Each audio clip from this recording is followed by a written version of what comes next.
बिस्मिल्लाहिर्रहमानिर्रहीम, अस्सलाम वालेकुम। Welcome to my channel. कैसे हैं आप सब? उम्मीद करती हूँ कि सब खैरियत से होंगे। आज मैं आप लोगों के साथ शेयर कर रही हूँ क्रिस्पी पकौड़े की रेसिपी, जो कि हम बना रहे हैं बग़ैर सोडे के। बहुत ही सिंपल तरीके से कुछ अहम टिप्स एंड ट्रिक्स के साथ ये रेसिपी बनेगी बिल्कुल परफेक्ट। अगर आप चाहते हैं बिल्कुल लाइट से मज़ेदार से पकौड़े बनाना, तो मेरी इस रेसिपी को ज़रूर ट्राई कीजिएगा। तो चलिए बनाना स्टार्ट करते हैं इस मज़ेदार सी रेसिपी को।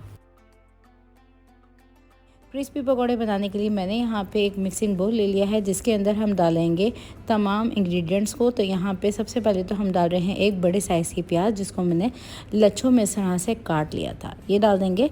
इसके अलावा इसके अंदर हम डालेंगे 1 कप बंद गोभी, जिसको मैंने बिल्कुल बारीक बारीक इस तरीके से लच्छे में काटा हुआ है। इसके अलावा पालक डालेंगे हम इसके अंदर 1 कप पूरा, और इसको भी मैंने इस तरह से बिल्कुल बारीक फाइन काटा हुआ है और अच्छी तरीके से वॉश कर लिया था। इसके अलावा इसके अंदर हम डालेंगे एक बड़े साइज़ का आलू, जिसको मैंने इस तरह से कट कर लिया है। तो ये देख सकते हैं जिस तरह से मैंने इसको कट किया हुआ है, मैंने इसको डाल दिया है इसके अंदर। इसके अलावा इसके अंदर एक अदद मोटी वाली हरी मिर्च डालेंगे, जो कि बहुत ज़्यादा स्पाइसी नहीं होती, ये चली गई इसके अंदर। इसके अलावा हम डालेंगे इसके अंदर बारीक कटा हुआ हरा धनिया डंडियों समेत, और डंडियाँ जो हैं वो बहुत अच्छा फ्लेवर देती हैं, तो ये मैंने डाल दिया है 2 टेबल स्पून। इसके अलावा हम डालेंगे इसमें सूखा धनिया, जिसको मैंने दरदरा कूट लिया है, ये तकरीबन 1.5 टेबल स्पून के करीब है। तो धनिया को हमेशा कूट के इस तरह से डालिए, बहुत अच्छे बनते हैं पकौड़े। इसके अलावा हम नमक डालेंगे इसमें हस्बे ज़रूरत, आप टेस्ट के अकॉर्डिंग कम या ज़्यादा कर लीजिएगा। कुटी हुई लाल मिर्च जाएगी इसमें 1 टीस्पून। इसके अलावा हम डालेंगे इसके अंदर साबुत ज़ीरा, जिसको मैंने दरदरा सा कूट लिया हावन दस्ते में, और आप चाहे तो हाथों से भी क्रश करके डाल सकते हैं। इसमें हम नेक्स्ट डालेंगे पिसी हुई लाल मिर्च 1 टीस्पून। ये कश्मीरी लाल मिर्चों का इस्तेमाल किया है, जो कि कलर में थोड़ी सी तेज़ होती हैं लेकिन स्पाइसी नहीं होती। इसके अलावा इसमें हल्दी पाउडर जाएगा 1 टीस्पून ही, जो कि बहुत अच्छा कलर देगा पकौड़ों में। अब नेक्स्ट इंग्रेडिएंट इसके अंदर जो आएगा अनारदाना, जो कि ऑप्शनल है, अगर आपको उसका टेस्ट पसंद ना हो तो स्किप कर सकते हैं। नेक्स्ट इंग्रेडिएंट जो जाएगा वो बहुत ही अहम है, जो कि है पोहे का पाउडर। ये जो राइस फ्लेक्स होते हैं उसको मैंने हल्का सा ग्राइंड कर लिया था, और ये मैंने डाल दिया है। अगर आपके पास पोहा ना हो तो आप राइस फ्लावर भी डाल सकते हैं, जो कि बहुत ही क्रिस्पी बनाएगा इन पकौड़ों को। अब यहाँ पे ये हमारा बोल जो है वो थोड़ा सा छोटा लग रहा है, तो मैं इसको बड़े बोल में ट्रांसफ़र कर रही हूँ, ताकि हम इन तमाम इंग्रेडिएंट्स को अच्छी तरीके से मिक्स कर सकें। तो यहाँ पे अभी मैं कोई भी पानी का या किसी और चीज़ का इस्तेमाल नहीं कर रही हूँ।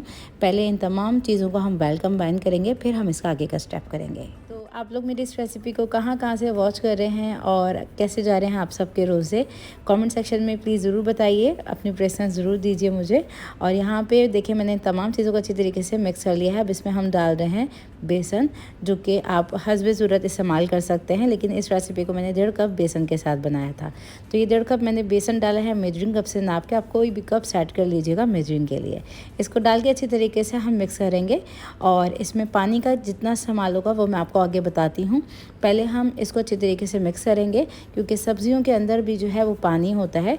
तो पहले हम देख लेते हैं कि इसमें कितनी पानी की ज़रूरत होगी। तो अच्छी तरीके से बस पहले मिक्स करेंगे। तो ये जो पकौड़े हैं इसके अंदर बहुत ही कम पानी का इस्तेमाल होगा, तकरीबन 2 टेबल स्पून के करीब मैं इसके अंदर पानी ऐड कर रही हूँ, और इसको डाल के ना मिक्स करेंगे। अगर आपको लगता है कि इस मिक्सचर के लिए ये पानी जो है वो थोड़ा सा ज़्यादा हो गया, तो थोड़ा सा आप बेसन मिला सकते हैं। तो आप देख सकते हैं मिक्स करने के बाद कुछ इस तरह के टेक्सचर में हो गया है, और यहाँ पे हम इसको इस तरह से उठाएंगे थोड़े से मिक्सचर को, और इसको डालेंगे गरम तेल के अंदर। तेल को जो है वो मैंने गरम किया हुआ है अच्छे से, और फ्लेम को मैंने मीडियम टू लो कर दिया है, ताकि हमारे पकौड़े जले नहीं। पकौड़ों को फ्राई करते वक्त मैंने देखें मिक्सचर को इस तरह से उठाया है, और गरम तेल में हम इस तरह से डाल देंगे। देखें अच्छे से बबल्स इसमें आ रहे हैं, इतना गर्म होना चाहिए आपका तेल। और थोड़ा सा गैप देते हुए हम पकौड़ों को इसी तरीके से डालते जा रहे हैं, ताकि जो हमारी सब्जियाँ हैं ना वो भी थोड़ी सी नुमाया हो फ्राई होने के बाद। और इन पकौड़ों को डालने के बाद तकरीबन आपने 1 मिनट के लिए बिल्कुल भी नहीं हिलाना। तो जितनी इसमें स्पेस है उतने मैंने पकौड़े इसमें डाल दिए हैं। अब 1 मिनट के बाद हम इसको हल्का हल्का सा हिलाना स्टार्ट करेंगे इस तरह से। तो पकौड़ों को फ्राई करते वक्त एक अहम टिप्स कि आप जब भी पकौड़े बनाएं तो फ्लेम जो है वो मीडियम रखें, ना तो बहुत ज़्यादा लो हो ना बहुत ज़्यादा हाई हो, ताकि हमारे पकौड़े जो है वो खूबसूरत से कलर के भी फ्राई हों और अंदर तक भी पक जाएं। तो यहाँ पे देखें फ्लेम को मैंने अभी मीडियम रखा हुआ है, मीडियम फ्लेम पे मैं इसको लगातार चलाती जा रही हूँ।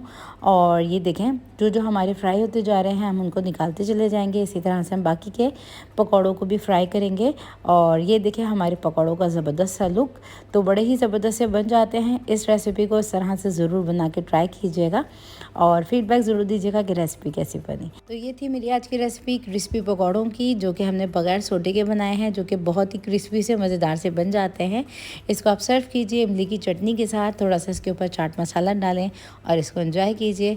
और रेसिपी को लाइक शेयर ज़रूर कर दीजिए और कर दीजिए एक कमेंट। फिर मुलाकात होती है नेक्स्ट रेसिपी वीडियो में। जब तक लिए टेक केयर, अल्लाह हाफिज़।